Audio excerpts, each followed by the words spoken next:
Ação à moção número 15/2024.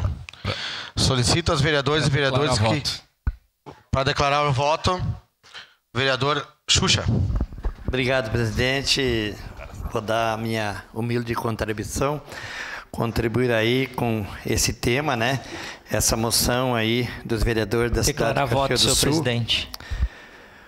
Com aí o apoio a esse projeto de número 145/2024, de autoria do deputado Guilherme Pazin.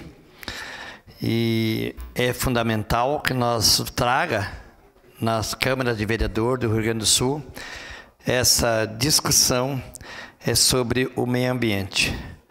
Nós precisamos sim de nós prevenir.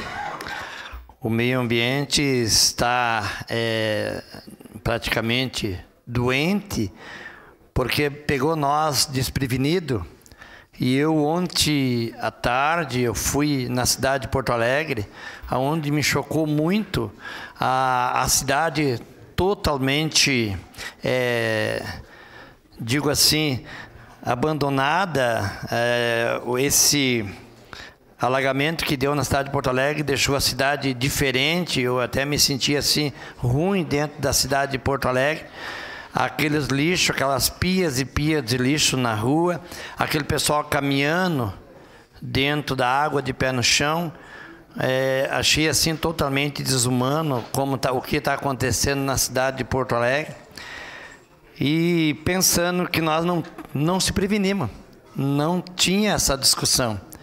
Então, temos sim que trazer essa discussão, mas trazer com pessoas que conhecem do meio ambiente, trazer, ouvir essas pessoas que conhecem do meio ambiente, para que o que nós possa fazer aí para nós não deixar as nossas pessoas dos bairros de Caxias do Sul, aí da cidade de Porto Alegre e outras cidades vizinhas, não sofrer tanto assim. Precisamos trazer discussões firmes e discussões que venham a trazer solução com pessoas que entendem do meio ambiente.